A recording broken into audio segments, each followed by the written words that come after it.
السلام علیکم ورحمۃ اللہ وبرکاتہ۔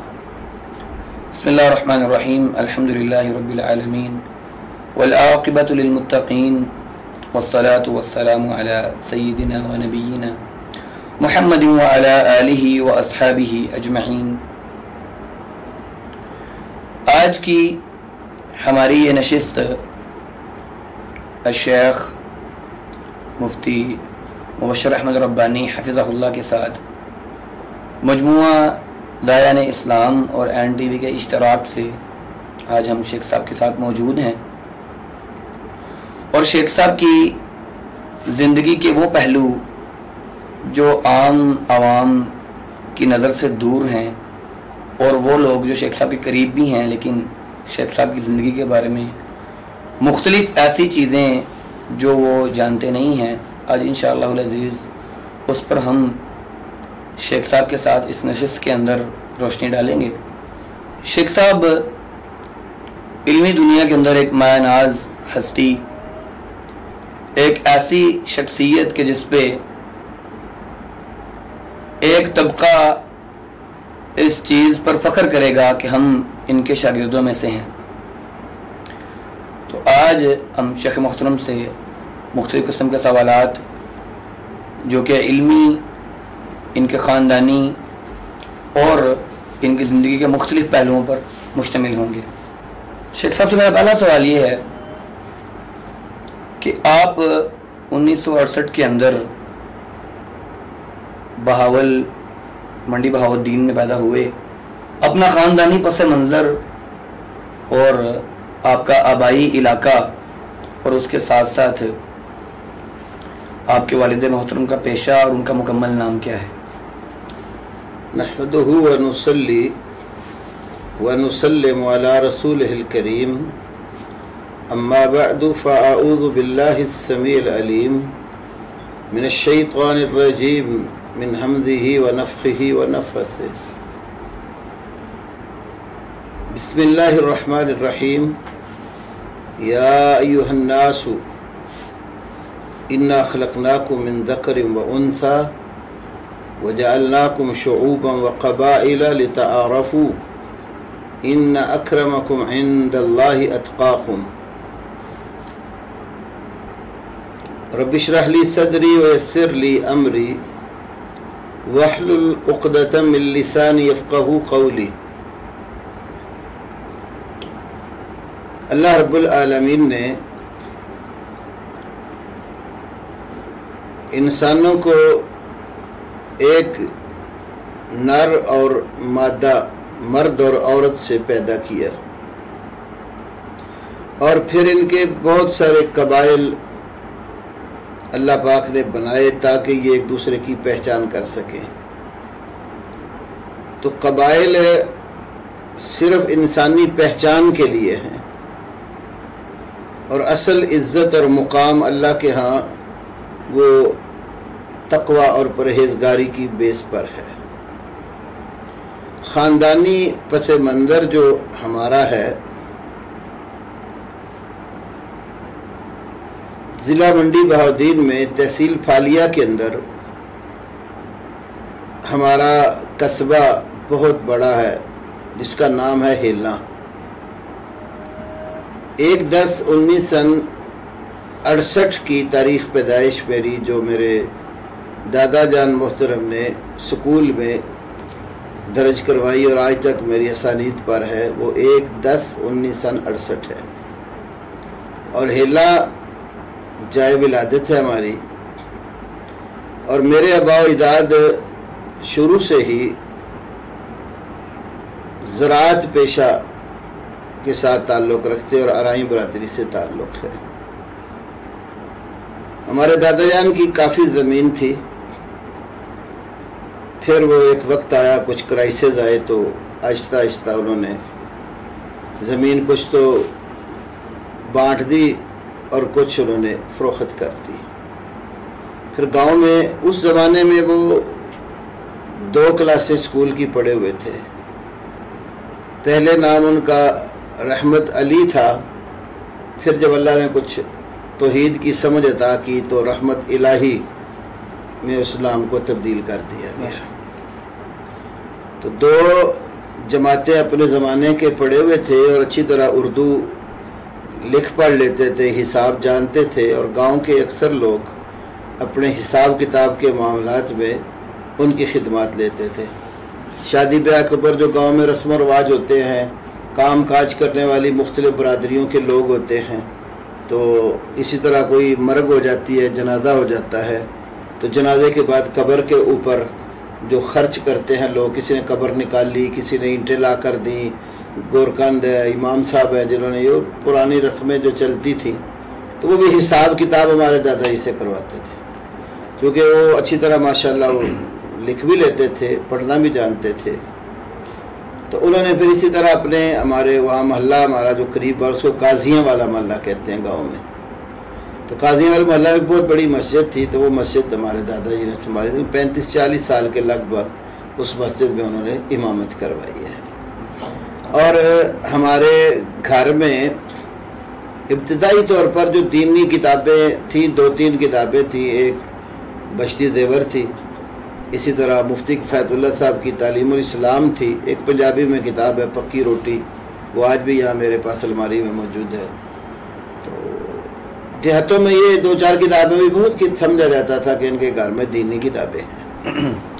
اور میرے والد محترم جو ہیں، ہمارے یعنی جو دادا کی جو اولاد ہے اس میں 2 بیٹے ہیں ان کے، ایک میرے ابو جان سے بڑے تھے، ان کا نام تھا غلام رسول، وہ میرے تایا تھے، اور میرے والد محترم کا نام محمد بشیر تھا۔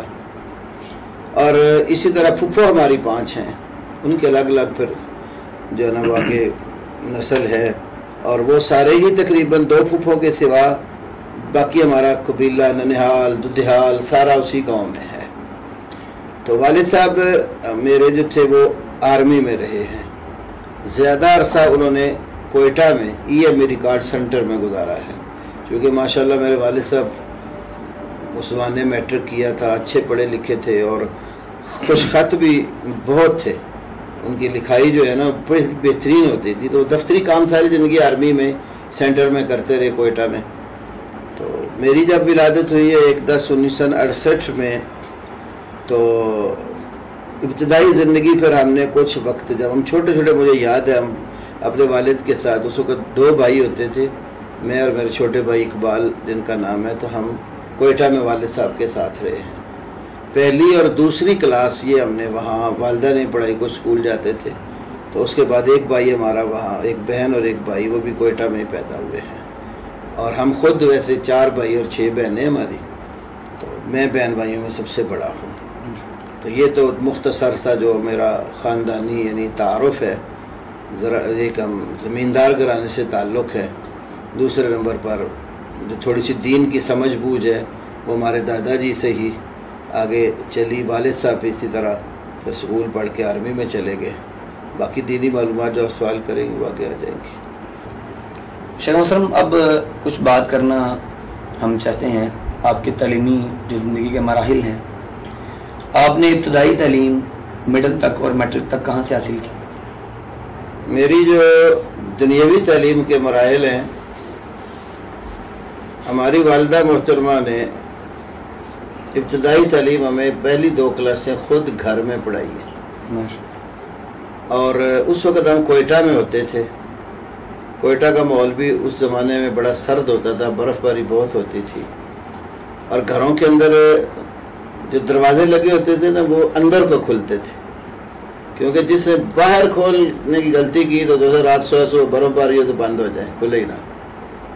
تو سرد ماحول میں ہم وہاں زیادہ گھر میں ہی والدہ پڑھاتی تھیں، حتیٰ کہ ایک دن میرے نانا جی اور نانی وہ ملنے کے لیے آئے، تو ہمارے لیے جو چیزیں لے کر آئے، اور چھوٹے موٹے اسکول کی تعلیم تھی، تختیاں، کلمے، اور ساتھ وہ دوات سیاہی والی، وہ ہمارے لیے، ہم اس کے ساتھ خوش خطی، چونکہ آج کل تو اسکولوں میں آ گئی پینسل پین کے ساتھ کاپیاں استعمال کرتے ہیں، تو ہمارے دور میں تختی کے اوپر لکھا جاتا تھا، تو وہ لے کر آئے، وہ والدہ پھر ہمیں اس کے اوپر املا لکھواتی تھی، اور اس زمانے میں اردو کا ایک قاعدہ، تو مجھے اس کے 2 لفظ یاد ہیں، اس میں ایک نظم ہوتی تھی، ٹینڈ کا بندر گھر کے اندر، تو وہ ایک نظم تھی اس دور کے اردو کے قاعدے میں. تو پھر ہم وہاں سے اپنے گاؤں آ گئے. والد صاحب کی کہیں تبدیلی ہو گئی تھی تو ہم پھر گاؤں آئے تو دادا جی مجھے اور میرے چھوٹے بھائی اقبال کو سکول میں لے کر گئے. سکول والوں نے ٹیسٹ لیا, انہوں نے کہا دونوں کو ایک ہی کلاس میں داخل کروا دو. گھر میں چونکہ اس وقت غربت تھی تو ہمارے دادا جی نے کہا نہیں ایسے نہیں ہم نے کرنا, جو بڑا ہے اس کو اگلی کلاس میں کریں اور چھوٹے کو پہلی میں کر لیں. اس کا یہ ہمیں فائدہ ہوگا کہ جب یہ امتحان ہوگا نا تو بڑے کی کتابیں چھوٹا لے لے گا, ہم بڑے کی خرید لیں گے, ایک طرف کی کتب کی بچت ہو جائے گی. تو یہ پرائمری تعلیم جی گاؤں میں ہی میں نے حاصل کی. ہمارے گاؤں کے بالکل باہر والی سائڈ پر گاؤں سے ایک روڈ نکلتا ہے تحصیل پھالیہ شہر کی طرف, تو 7-8 کلومیٹر پر ہے پھالیہ. تو گاؤں سے باہر ہمارا پرائمری اسکول, آج اسی طرح ہی وہ بلڈنگ پرانی قائم ہے جیسے ہم پڑھتے تھے. تو پرائمری تک میں نے وہاں پڑھا اور اللہ کا فضل ہے میں ہر سال فرسٹ آتا تھا. اور چوتھی کلاس میں جب ہم تھے تو میرا ایک کلاس فیلو تھا, عارف نام تھا اس کا. تو ہمارے ایک ماسٹر نذیر صاحب تھے, تو ان کو اس نے کہا کہ آپ اس طرح مجھے فرسٹ کریں, میں آپ کو 100 روپے کا ہار ڈالوں گا. وہ 10-10 روپے کے لگ یا 5-5 کے بنے ہوئے شادی بیاہ پہ جو پہنتے ہیں. تو مجھے بعد میں پتہ چلا تو خیر اس نے ان کو ہار ڈالا نتیجے والے دن, تو فرسٹ کر دیا, اس کو مجھے سیکنڈ کر دیا. ویسے وہ پہلے کبھی بھی اسکول میں کسی کلاس میں تھرڈ بھی نہیں آتا تھا. تو میں نے اس کو کہا اچھا انشاءاللہ اگلے سال امتحان ہونا ہے بورڈ کا, پھر میں دیکھوں گا تو کس نمبر پر آتا ہے. تو مانو چک جس کا میں نے پہلے ذکر کیا ہے, تو ہمارا جس وقت پرائمری کا جو سینٹر تھا وہ مانو چک میں تھا. ہم گاؤں سے سائیکلوں پر جاتے تھے پیپر دینے, اور پیپر دے کر آتے. وہ سڑک بھی کچی تھی, پکی نہیں بنی تھی, کہیں کہیں جو ہے نا وہ سولنگ اینٹیں لگی ہوئی تھی. تو الحمدللہ میں نے اس وقت بھی اسکول ٹاپ کیا پرائمری میں. پھر ہمارے گاؤں کے اندر بالکل وسط میں ہمارا گورنمنٹ اسلامیہ ہائی اسکول ہے. تو اسلامیہ ہائی اسکول میں پھر ہم داخل ہو گئے. 6ٹھی سے لے کر میٹرک تک ریگولر میں نے وہاں سائنس کے ساتھ پڑھا ہے, اور الحمدللہ وہاں بھی ہر سال فرسٹ آیا ہوں. اور ہمارا جب میٹرک کا امتحان تھا نا, تو ہمارا جو ایک اسکول ٹیچر تھے ہماری برادری کے تھے, چودھری محمد حسین جعفری, وفات پا گئے ہیں, اللہ ان کی بخشش فرمائے. وہ بڑے محنتی استاد تھے, لائق اتنے نہیں تھے دوسرے استادوں کے مقابلے میں, لیکن ان کو پڑھانے کا طریقہ آتا تھا. ان کی پڑھائی انگلش نے ہمیں بعد میں بھی بہت فائدہ دیا, اور آج تک دے رہی ہے فائدہ. تو 6ٹھی سے لے کر 10ویں تک پھر مسلسل انگلش انہوں نے ہمیں پڑھائی. باقی اور ماشاءاللہ ماسٹر شفیع صاحب ہمارے ایک استاد تھے جن سے ہم نے سائنس پڑھی. اردو میں ماسٹر غلام رسول صاحب ہمارے استاد تھے. الحمدللہ ابھی میں کبھی گاؤں جاؤں تو موقع ملے تو میں ضرور ان کے گھر مل کے آتا ہوں. ایک ماسٹر شفیع صاحب کا آج کل ایک ماسٹر لال حسین صاحب تھے, وہ بھی ہمارے ساتھ کوٹ رحم شاہ ایک گاؤں ہے وہاں کے تھے, وہ ہمیں میتھ پڑھاتے تھے. اور اس طرح ایک استاد عیسائی ایک آئے تھے ہیڈ ماسٹر دانیال نام تھا ان کا, تو تھوڑے دن انہوں نے انگلش پڑھائی. لیکن ہمارے جو وہ دوسرے استاد تھے وہ سیاسی لحاظ سے بڑے مضبوط تھے, تو خود ہی وہ ہیڈ ماسٹر کی کرسی پر بیٹھتے تھے اور دفتر ان کے قبضے میں ہوتا تھا. انہوں نے کہا یہ چوڑا ہے, اس کو میں دفتر میں نہیں بیٹھنے دوں گا, اس کی تبدیلی کرا دی. تو میٹرک کا ہمارے ہاں پہلے سینٹر ہمارا راول پنڈی ہوتا تھا. راول پنڈی سینٹر میں ہوتا تھا. جو ہمارے ماسٹر محسن جعفری صاحب تھے, تو ایک محکمہ تعلیم کے بہت بڑے افیسر تھے شیخ شفقت اللہ صاحب, تو وہ ان کے بڑے دوست تھے, اور ان کی وجہ سے وہ بورڈ کے ممبر بھی تھے پنڈی بورڈ کے. جو لڑکا سکول میں کسی جگہ پاس نہیں ہوتا تھا وہ ہمارے سکول سے اچھے نمبروں میں پاس ہوتا تھا. تو انہوں نے ہمارے وہ جو استاد تھے نام رکھا ہوا تھا کہ یہ میرا سکول پاسنگ یونیورسٹی ہے, یہاں سے جو کسی جگہ سے پاس نہیں ہوتا یہاں سے ہو جاتا ہے. وہ ہمارے طالب علم کلاس فیلو لڑکے 61 تھے ریگولر جنہوں نے داخلہ بھیجا, سارے نقل کے اوپر بیٹھے رہے. الحمدللہ ہم لوگ محنت کرتے تھے. والدہ بھی چونکہ ہمیں بڑی توجہ کے ساتھ پڑھاتی تھی. جس وقت ہم نے میٹرک کیا, میٹرک تک ہمارے گھر میں بجلی نہیں تھی. والد صاحب کوئٹہ سے اس وقت چائنا کی لالٹینیں آتی تھی, بڑی کمال قسم کی ہوتی تھی. اور جب بھی کسی گاؤں والے نے کوئی چیز منگوانی تھی کہنا کہ مولوی بشیر صاحب کو کہیں کہ وہاں سے مار رہی ہے نا لالٹین لے آئیں. میز رکھ کر چاروں طرف کرسیاں چار پائیاں بچھا کر درمیان میں ایک ہی لالٹین ہوتی تھی، وہ رکھ کر تو والدہ ہمیں بٹھاتی تھی اور وہ ہمیں پھر ہم سارے بہن بھائی اسے لالٹین کی روشنی میں پڑھتے تھے۔ میرے میٹرک کرنے تک ہمارے گاؤں میں بجلی نہیں تھی، تو اتنا میری والدہ نے ہماری تعلیم کا خیال کیا دیہات کے اندر رہ کر کہ دادا جی نے ریڈیو رکھا ہوا تھا، ٹی وی ہمارے گھر میں نہیں تھا، بجلی جو بھی نہیں تھی، ریڈیو میں بھی وہ خود خبریں سن کے لاک کر کے اس کو رکھتے تھے، کسی بچے کو ضرورت نہیں ہوتی تھی ہاتھ لگانے کی۔ پھر میرے ایک ماموں کے بیٹے، دو ماموں ہیں میرے، تو بڑے ماموں کا نام غلام محمد اور چھوٹے ماموں کا نام صادق ہے، محمد صادق۔ تو وہ جو بڑے ماموں ہیں ان کے ایک بڑے بیٹے ہیں، ان کا نام اعجاز پرویز ہے، یہاں لاہور میں ہی آج کل ہوتے ہیں، یہ پنجاب ہاؤسنگ سوسائٹی ہے، ڈیفینس کے ساتھ ہی ہے، یہ جائے نا غازی روڈ پر، تو غازی روڈ پر وہ اس کی اندر کو روڈ نکلتی دائیں طرف، تو پنجاب ہاؤسنگ سوسائٹی، یا کماہا روڈ جو ہے ادھر سے چنگی سے ہے نا، تو اس کے اوپر، تو پنجاب ہاؤسنگ سوسائٹی میں آئی کر ان کا گھر ہے۔ تو وہ ماشاءاللہ نے سول یا الیکٹرک انجینئر کی ہوئی تھی۔ تو ماموں کے بیٹے اوپر سعودیہ چلے گئے، بڑا عرصہ سعودیہ رہے ہیں، ابھی پچھلے دنوں ہی آئے ہیں، تو انہوں نے وہ اپنے گھر میں ایک ٹی وی لے کر آئے۔ اب ہمارے ملک کی حالات بھی بڑے عجیب قسم کے ہیں کہ بچوں کی تعلیم یا نظام ہے جو نماز ہے ہمارا، اس کو تباہ کرنے کے لیے ڈرامہ اکثر عشاء کی نماز کے ٹائم لگتا تھا۔ ہماری والدہ محترمہ ہمیں نماز کی بھی پوری پابندی کرواتی تھی، مسجد بھیجنا، پھر دیکھنا کہ آئے ہیں کہ نہیں آئے، پوری خبر گیری رکھتی تھی۔ تو ایک دن ہم ماموں کے گھر چلے گئے تو گئے، وہاں ڈرامہ لگا ہوا، ہم وہاں دیکھنے بیٹھ کے، ابھی عشاء وہ 8 سے 9 بجے لگتا تھا، جب نماز کبھی 7:30 8 بجے ہو جاتی تھی تو والدہ نے دیکھا کہ نماز کا ٹائم گزر گیا، ابھی تک نہیں آئے، تو تلاش کرتے کرتے نا پھر ان کو کسی نے بتایا کہ وہ تو اپنے ماموں کے گھر ڈرامہ دیکھ رہے ہیں۔ تو والدہ وہاں پہنچی تو مجھے وہ چھوٹے بھائی کو پکڑ کے اٹھایا، کہ چلو گھر۔ اب والدہ ایک بات چھڑی تھی ہم گلی میں باہر نکلے تو والدہ نے پیچھے سے ایک لگائی، ہم دوڑے تو پیچھے چھڑی مار رہی ہماری ٹخنوں کے اوپر لکڑی توڑا کے گھر، لیکن آج کے بعد آپ نے ٹی وی دیکھا تو پھر آپ سے برا سلوک ہوگا۔ تو اتنی نگرانی ہماری کرتی تھی الحمدللہ، تو اس نگرانی کی وجہ سے ہم پڑھتے رہے۔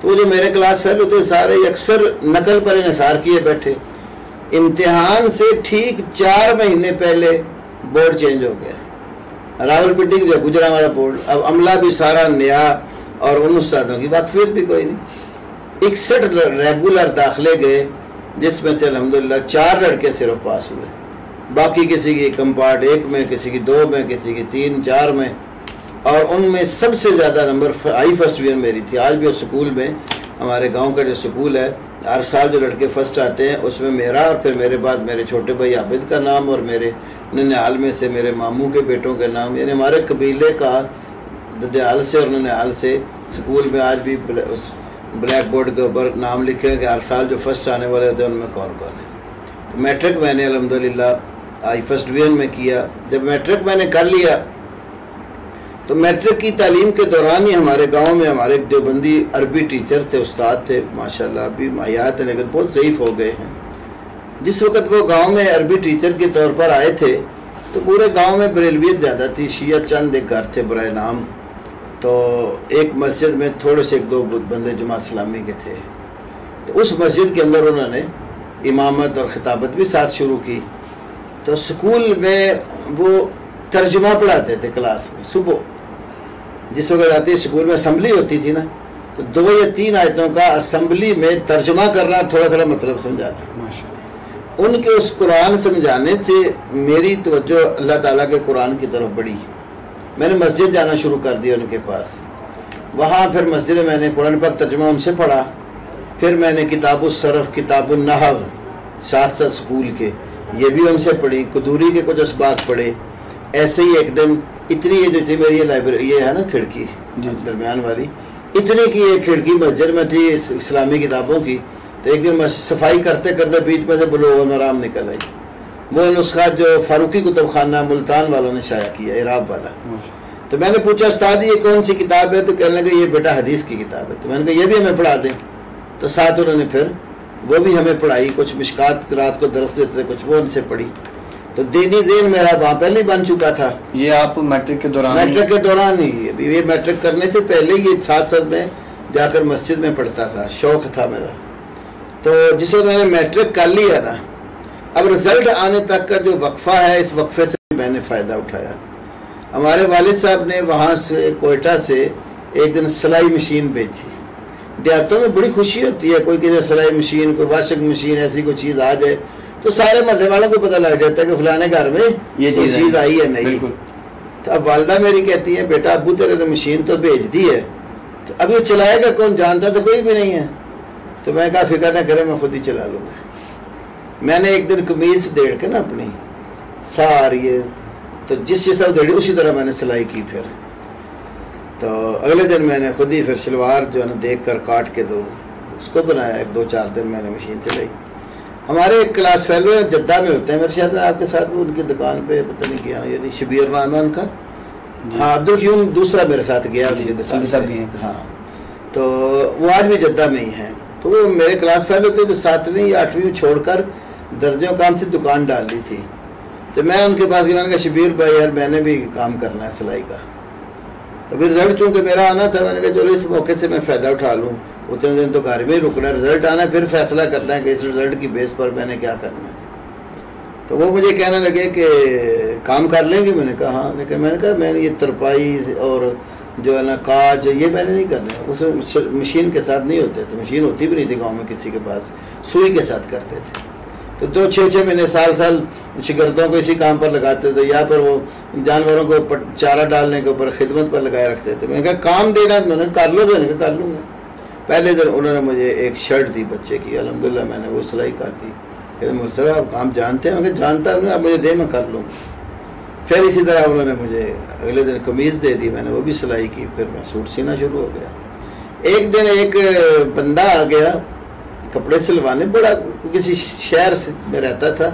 تو یہ جو کالر نا 2 پیس, اب تو ماشاءاللہ بنے بنائے آ جاتے ہیں. اس وقت بکرم کا خود کاٹ کر کالر بناتے تھے. تو پہلے استاد کو لگانا نہیں آتا تھا, وہ سادہ ہی کالر لگتا تھا ایک ہی پیس میں. تو وہ کہنے لگے کہ 2 پیس کالر تو میں نے کبھی نہیں لگایا. تو میں نے کہا آپ کپڑے لے لیں, میں لگا دوں. تو کہنے لگا آپ کو آتا ہے؟ میں نے کہا اس بات کو آپ چھوڑیں, آپ کپڑے لے لیں. وہ اللہ کا کرنا ہے. ایسے بازار میں ہماری دیوبندی جو استاد ان کی مسجد تھی, تو مسجد کی 2 دکانیں تھیں بازار میں نا, تو مسجد کا گیٹ بھی بازار کی طرف ہے. ہم نماز پڑھنے گئے, زور پڑھ کے میں نکلا تو بالکل مسجد کے دروازے کے ساتھ ہی ایک ہمارے گاؤں کے بڑے جدی پشتی درزی تھے, محمد علی ان کا نام تھا. تو وہ مجھے نا انہوں نے آواز دی, بیٹا مبشر بات سنو. میں کہا جی چاچا جی. کہنا پتر بہ جا اتنے میں تیرے کو گل بات کرنی. میں کہا جی چاچا جی دسو. کہنا یار تہاڈا تو پیشہ ہے نہیں درزیاں والا, تو تسی تے زمیندار ہو, تو تم کہڑے کام چ پہ گئے؟ میں نے کہا چاچا جی آپ پریشان ہو, میں آپ کے مقابلے میں دکان نہیں ڈالتا, میں تو گھر کے لیے سیکھ رہا ہوں. تو خیر وہ ساتھ رہا, وہ 2 پیس کالر کاٹ کے تیار, میں پھر اور بیٹھ کے جم کے میں دیکھتا رہا. جس وقت وہ مکمل انہوں نے لگایا رہا, میں نے سلام کیا, اجازت دیں گے استاد میرا دار کار اور چلے. میں کہ لیا استاد جی میں بنا دوں. تو کہتے ہیں اچھا. میں بکرم لی میں نے کاٹا, ان کے سامنے تیار کر کے لگا دیا میں نے. تو بڑا حیران ہوا. میں کہتے کہاں سے سیکھا ہے؟ میں نے یہ چھوڑے جہاں سے سیکھا ہے, میں نے آپ کو لگا دیا. میں اسی طرح لیڈیز کام بھی میرے استاد کو نہیں آتا الحمدللہ, وہ بھی میں نے اپنے دور بغیر کے استاد کے وہ بھی میں نے کیا بڑے سال وہاں پر. جب میں گاؤں میں بھی جاتا تھا تو شہر 5-6 مہینے تو لوگ مجھ سے کپڑے بھی سلواتے رہے. بلکہ جب رزلٹ میرا آ گیا الحمدللہ, اچھے نمبر تھے. اب میری خواہش یہ تھی کہ میں مدرسے کی لائن میں دینی تعلیم میں جاؤں. اور میرے والد صاحب اور خاندان عال سے زیادہ, چونکہ وہ پڑھے لکھے تھے, میرے ماموں کے ایک بیٹے ہیں تو ظفر اقبال ان کا نام ہے, تو اس وقت MSc B.Ed کیا تھا انہوں نے.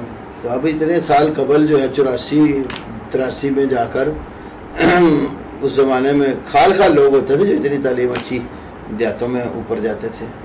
تو مجھے کہنے لگے مبشر یار ساڈے خاندان تے انجینئر کوئی نہیں, ابو تیرے تینوں مکینیکل انجینئرنگ داخلہ لے کے دے رہے ہیں آرمی بیس سے, تو چلا جا, مولوی بن کے بھوکے ہی مرے گا.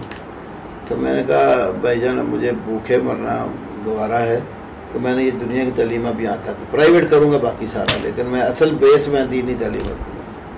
خیر والد صاحب نے بھیج دیا, پھر نا داخلہ ہو گیا میرا سیالکوٹ ٹیکنیکل کالج میں.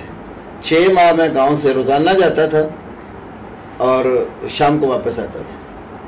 کالج جا کر لاری اڈا جو تھا اس کے قریب ہی آگے کھلا سا گراؤنڈ ہے, اب تھوڑی سی تعمیر ہو گئی, اس میں آرمی کا تھا. گراؤنڈ میں سے ہم گزرتے تھے, آگے نالا تھا, نالا کراس کر کے بالکل جو چھونی والا روڈ ہے شہر کو آتا ہے اس کے اوپر ٹیکنیکل کالج تھا. تو روزانہ بس پہ اترنا, پھر پیدل چلے جانا, وہاں سے کالج میں حاضری لگوانی, پھر واپس آنا. تو میں کالج میں جاتا تھا, چھٹی نہیں میں کرتا تھا, حاضری لگوانی میں نے اور حاضری لگا کے نکل آنا. اور شہر میں سیالکوٹ شہر میں نے بہت گھوما ان دنوں, پیدل چل چل کے مسجدیں تلاش کرنی. حکیم صادق سیالکوٹی صاحب کو ڈھونڈتا رہا, کئی عرصہ ملاقات نہیں ہوئی ان سے میری. بیبر امیر سیالکوٹی رحمہ اللہ کی مسجد بھی میں نے تلاش کر لی. اسی طرح ایک دن چلتے چلتے مسجد اول اہل حدیث جو ہے اور آگے علامہ اقبال کا گھر ہے وہاں پر, وہ میں نے دیکھا. پچھلے دن عبداللہ اول مسجد میں درس دیکھے ہوں, وہاں بھی میں نے یہ بات ذکر کی کہ آج میں دوسری دفعہ آپ کی مسجد میں آیا. پہلے میں راستہ بھولا ہوا تھا جب یہاں آیا تھا, تو آج اللہ نے مجھے درس کا موقع دیا ہے. الہاد پر وہاں میرا درس تھا بڑا تفصیلی. تو اس طرح پھر نا وہ میرے ساتھ ایک مرزا عابد صاحب ہمارے گاؤں کے ہی تھے, تو وہ میرے ساتھ پڑھتے تھے, رومیٹ تھے میرے, ان کی انجینئرنگ دوسری تھی. تو اس نے ابو کو بتا دیا کہ چاچو یہ پڑھتا کوئی نہیں ہے, تو حاضری لگا کے چلا جاتا ہے. مجھے پھر کہنے لگے آپ نے کیا کرنا ہے, تو میں نے کہا مجھے دینی تعلیم پڑھائیں. پھر میں دینی تعلیم کی طرف ہے, اس میں آگے کئی مراحل ہیں. اچھا شیخ, آپ نے جب میٹرک تک تعلیم حاصل کر لی اور وہاں سے کالج میں بھی چلے گئے, اس کے بعد آپ نے مدرسے میں داخلہ لیا, اور ابتدائی تعلیم جو آپ کی مدرسے کے حوالے سے ہے اس میں رہنمائی فرمائیں کہ آپ نے مدرسے کی ابتدائی تعلیم کہاں سے حاصل؟ بسم اللہ.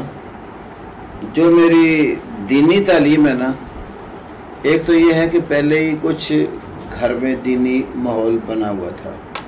ہمارے جو وہ دیوبندی استاد تھے ان کے گاؤں میں آنے کی وجہ سے والدین بھی کافی چینج ہو گئے ہوئے تھے. تبلیغی جماعت سے پھر تعلق ہو گیا بزرگوں کا. پہلے میرے والد صاحب جو تھے وہ جو عیدگاہ والے پیر ہیں نا پنڈی, جی, ان کے مرید تھے.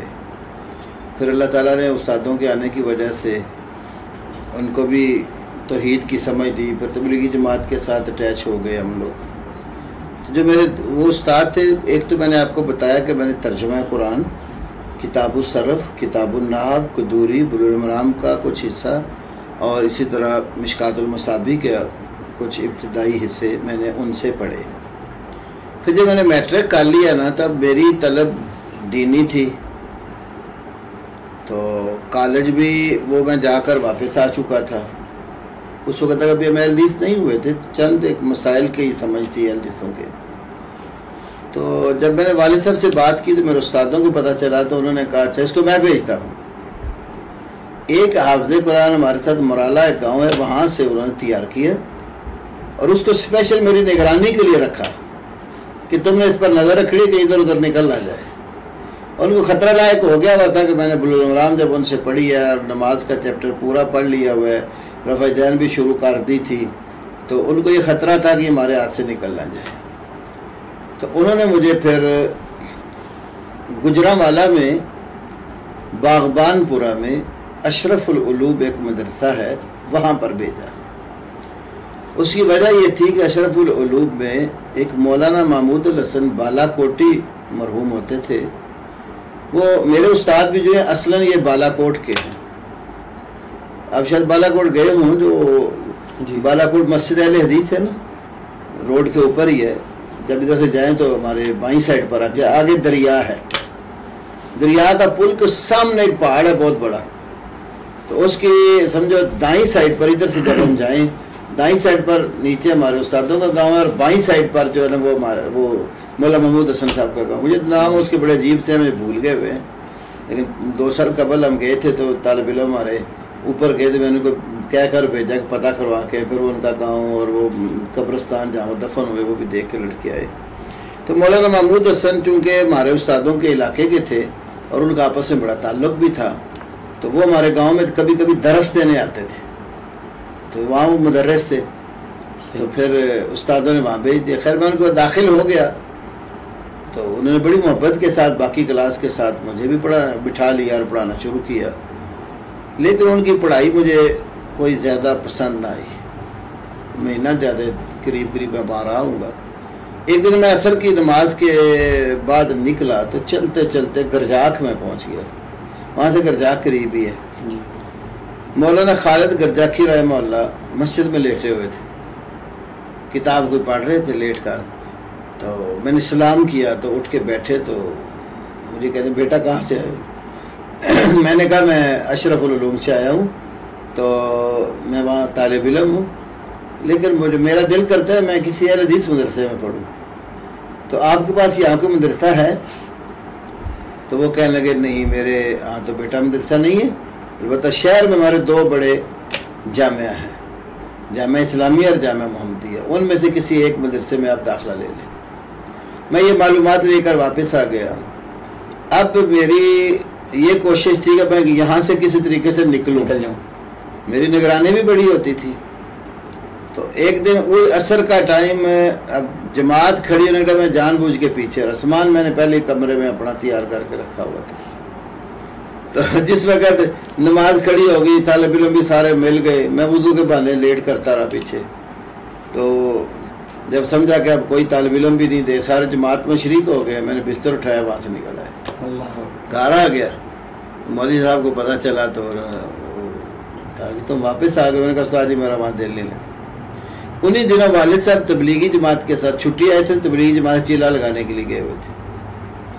تو ان کے اس یعنی دورے میں تبلیغی جماعت کے میں ایک زبیر نام کا آدمی تھا تبلیغی، تو وہ درزی تھا۔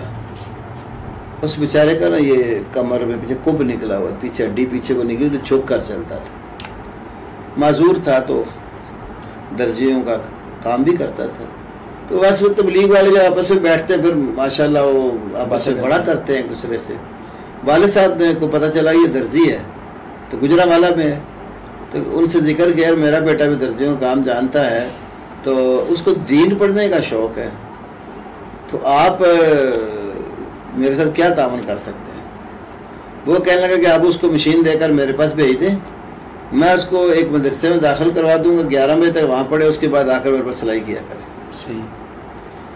گجرانوالہ شہر میں گوندلا والا جو چوک ہے اس کے قریب جی ٹی ایس اڈا ہوتا تھا، اب ختم ہو گیا ہوا ہے اڈا جو ہے نا، اور وہ چوک سے جب ہم اندر داخل ہوتے ہیں نا، ادھر سے جائیں تو دائیں طرف ہے، ان لاہور سے جائیں تو بائیں طرف ہے، گجرات کی طرف سے آئیں تو پھر وہ دائیں طرف پڑتا ہے، اندر دیگا والا بازار ہے۔ تو دیگا والا بازار میں داخل ہوتا ہے، یہ پہلی دوسری گلی ہے، مجھے یاد نہیں ہے، گلی میں دائیں ہاتھ پر ایک مسجد ہے دیوبندیوں کی، اس کے سامنے اس کا گھر تھا، اور وہاں پر مولانا امان اللہ خان صاحب ہوتے تھے، اور وہ اسی آگے جا کر یہ نشہر برقع روڈ پر نکلتا کہ ٹینکی ہے بہت بڑی، اس کے پاس مدرسہ تھا احیاء العلوم، وہ مماتیوں کا ہے، دیوبندی مماتیوں کا۔ تو مولانا امان اللہ صاحب وہاں پر مشکات شریف پڑھاتے تھے۔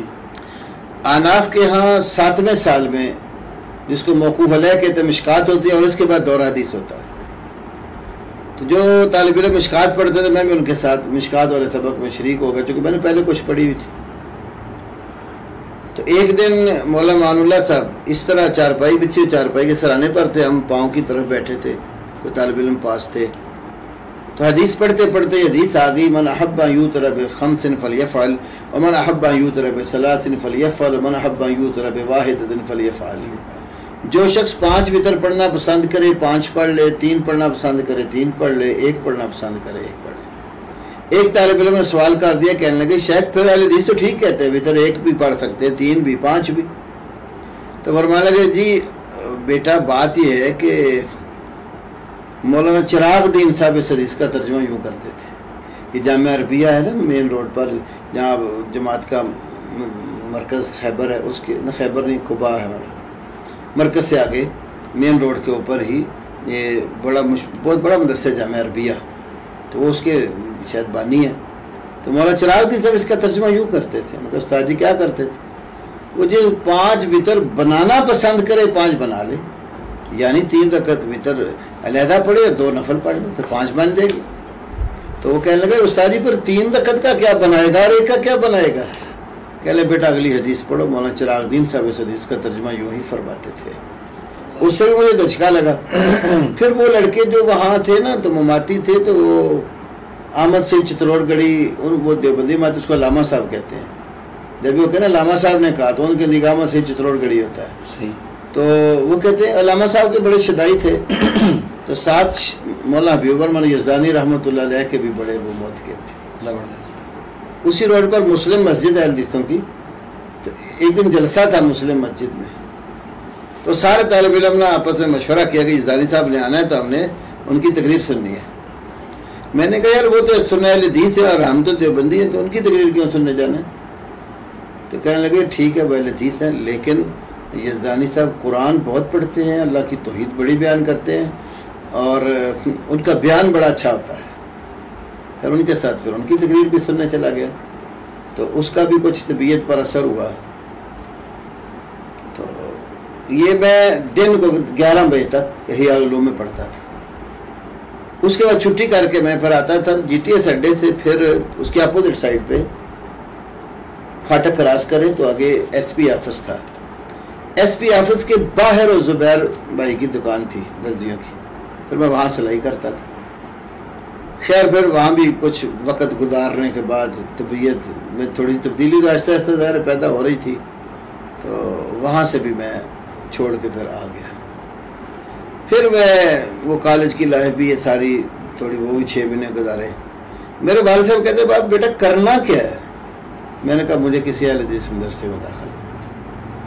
پھر گجرات شہر ضلع گجرات میں بلکہ جو مرکز میں اہل حدیث کے 2 بزرگ مولانا عبدالخالق جامعی رحمہ اللہ یہ امیر تھے، مولانا طارق مودودی یزدانی صاحب کے چچا تھے، اور مولانا عبدالواحد سلفی یہ اسکول ٹیچنگ کرتے تھے، ساتھ ماشاء عالم بھی بڑے اچھے تھے، اب بھی ہیں الحمدللہ، اللہ ان کو صحت عافیت سے نوازے۔ تو مولانا عبدالواحد سلفی لازم تھے، ان سے پہلے میں رکہ لیا، تزکیہ لیا، رکہ لکھا میں باقاعدہ یاسین ظفر صاحب کے نام، تو چوری صاحب کا نام رکہ لکھا، پھر میں وہ رکہ لے کر جامعہ سلفیہ میں 1986 میں چلا گیا۔ یہ 84 کا امتحان میٹرک اور 86 میں وہاں گیا۔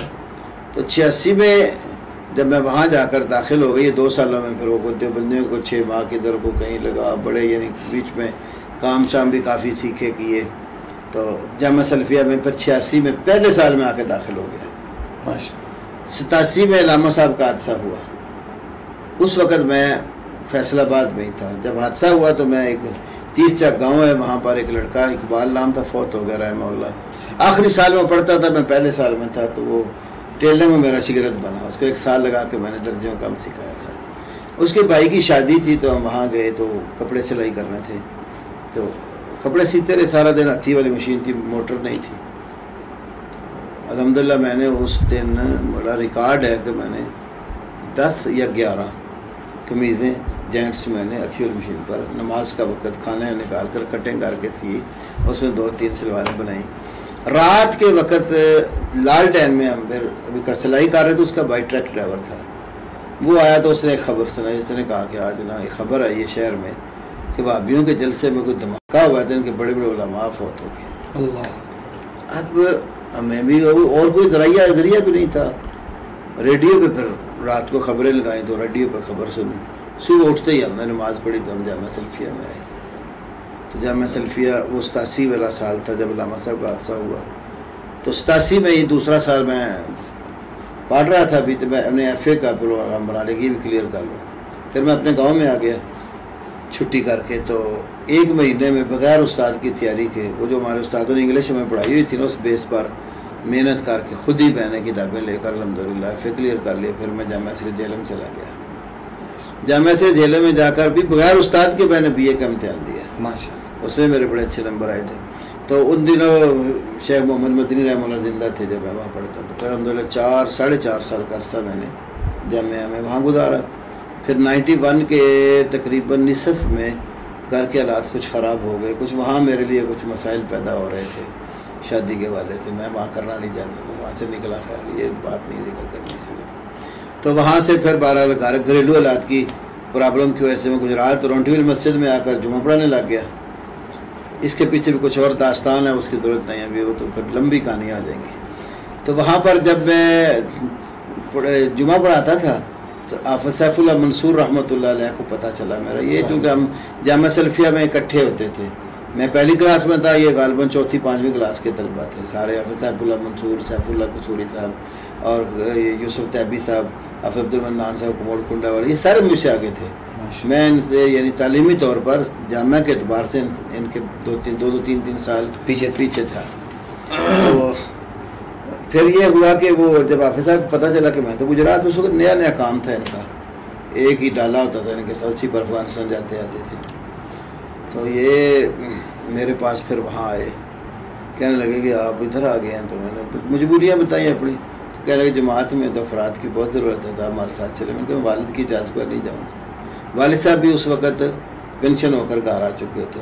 ان کا بورڈ ہوا تھا، چونکہ ہارٹ کی پرابلم ہو گئی تھی، تو میڈیکل بورڈ کے تحت ان کو پینشن ہو گئی، چھٹی ملی.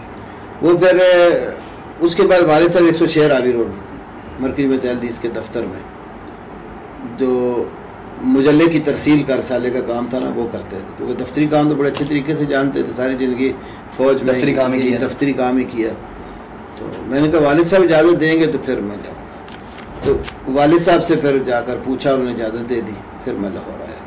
اب سیف اللہ منصور رحمہ اللہ بڑے ہی زندہ دل آدمی تھے، علماء کی اور طلباء کی بہت قدر کرتے تھے. تو حافظ صاحب نے جب مجھے کہا تو میں نے کہا والد صاحب سے پوچھ کے جائیں گے. تو والد صاحب گھر آئے ہوئے تھے، ہم گاؤں گئے، ابو سے بات کی، انہوں نے اجازت دے دی. تو مجھے کہنے ہم نے اب لاہور نہیں جانا. تو آپ نے میرے ساتھ پورے ضلع میں جہاں جہاں حدیث میں لے کے چلو. اللہ. مجھے جس کے پتہ تھا، کوئی ایک لڑکا، کہیں دو، کہیں مسجد، پورا میں نے دورہ کروایا ان کو.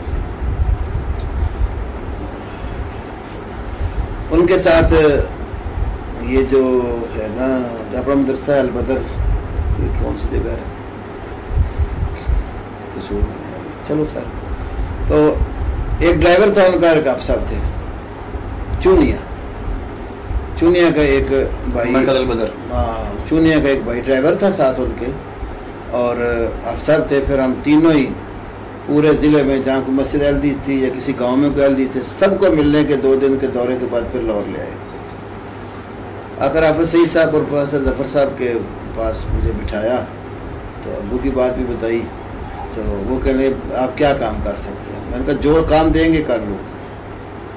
کہتے پھر مجلے میں ہم نا لکھنے کا ایک فتوا کا کام شروع کرنا ہے تھا، وہ کرنا. میں نے کہا ٹھیک ہے. میں نے نہ نہیں کیا، مجھے لکھنا نہیں آتا تھا، میں نے بھی لکھا ہی نہیں تھا کبھی، لیکن میں نے نہ نہیں کی، میں نے کام لے لیا، میں کروں گا. میں جب میں نے دیکھا 11 بجے تک تو سارے بھائی سوتے تھے، رات کو لیٹ آنا پروگرام میں، صبح 11 بجے دفتر کھلتا تھا. میں نے سوچا کہ اس موقع سے فائدہ اٹھا لوں، تو میں اپنی جو 1 سال رہتا مکمل کر لوں. میں پھر چینیا والی میں میرے جو دارالحدیث چینیا والی میں مفتی عبید اللہ حفیظ صاحب حفظ اللہ تبارک و تعالی، اللہ پاک ان کو صحت عافیت. مجھے پتہ چلا کہ کل بیمار ہے، تو مفتی صاحب کے پاس میں وہاں پڑھنے جاتا تھا. میں نے جا کر ان سے بات کی تو کہتے ٹھیک ہے بیٹا آ جاؤ، داخل ہو جاؤ. تو مفتی صاحب پڑھاتے تھے اس وقت 8 سے 9 بجے تک درس بخاری ہوتا تھا. تو 8 سے 9 بجے تک جو درس بخاری تھا وہ میں پڑھتا تھا. میں نے سوچا کہ 10 بجے تک تو مجھے واپس جانا چاہیے، تو باقی کتابیں جو ہیں وہ میں کسی اور استاد سے بات کروں. تو مولانا عبدالعزیز ملتانی رحمہ اللہ عالم تھے وہاں پر، ایک بہت اچھے بزرگ تھے بڑی عمر کے. وہ مولانا عبدالعزیز ملتانی کے پاس میں پھر صحیح مسلم اور شرح عقیدہ طحاویہ، حجت اللہ البالغہ، اور اسی طرح ایک اور کتاب ہے تفسیر بیضاوی، یہ 4 میں فجر کے بعد 8 بجے تک ان سے پڑھ لیتا تھا. اور باقی مفتی صاحب کے پاس سبق تھا، اور ایک اصول حدیث کا بھی ان کے پاس تھا، وہ ہفتے میں کبھی 1 آدھ دن پڑھاتے تھے. جب تک مفتی صاحب کے پاس میں جاتا رہا ہوں الحمدللہ میرے سوا عبارت کوئی بھی نہیں پڑھتا تھا، میں خود ہی پڑھتا تھا عبارت. ایک لڑکا تھا داڑھی منڈا سا، تب بھی وہ داڑھی منڈا ہی ہے، بخاری کلاس کا، تو کبھی کبھار اس نے پڑھی عبارت، لیکن جب میں بیٹھا تو پہلے پھر میں ہی پڑھتا تھا. تو وہ سال میں نے اس طرح اپنا بخاری کا مکمل کیا، اور مفتی صاحب نے اپنی سند مجھے تکمیل سے پہلے ہی دے دی تھی. تو ان دنوں میں نے مفتی صاحب سے مشورہ کیا، میں نے کہا استاد جی میری یہ ڈیوٹی لگ رہی، تو میں نے کبھی لکھا نہیں، تو کہتے ہیں کہ میں آپ کی رہنمائی کروں گا، آپ کام شروع کریں. وہ پہلی دفعہ میں نے مفتی صاحب سے لکھوائے، دیکھتا رہا ساتھ بیٹھ کے، تو میں نے طریقہ ہی دیکھنا تھا. تو مفتی صاحب سے ایک سوال یہ پوچھا تھا کہ لڑکی نمازی ہے اور لڑکا بے نمازی ہے، کیا ان کا نکاح ہو سکتا ہے؟ ایک یہ سوال تھا. مفتی صاحب نے کہا نہیں ہو سکتا. پھر قرآن پاک سے دلیل دی کہ مسلم مومن اور فاسق کفر نہیں ہوتے آپس میں. ایک سوال ہے بدتی کے پیچھے نماز ہو جاتی ہے تو فتویٰ لکھا کہ نہیں ہوتی، لیکن روایات بیچ میں کافی ضعیف لکھی. میں نے کہا استاد جی یہ تو میں نے یہ نہیں چھاپنا ہے، یا تو صحیح روایات ڈھونڈ کے درج کریں یا پھر مجھے کہیں. میں نے تلاش کی کچھ چیزیں، لیکن ایک دو سوال میں نے اور ساتھ پھر ملا. مجھے کہنا آپ یوں کریں کہ کابر علماء الحدیث کے فتاوی جات لے لیں، ان سے رہنمائی لے کر لکھا کریں، آپ کو معلوم ہو جائے گا حدیث کا کیا موقف ہے. پھر ادلہ آپ تلاش کریں، اس میں جو آپ کو صحیح لگے وہ درج کریں، جو کمزور سمجھیں وہ نکال دیں. صحیح. اس طرح میں نے پھر ساتھ ساتھ ہی پڑھتا بھی تھا بخاری اور فتویٰ بھی لکھنا شروع کر دیا تھا.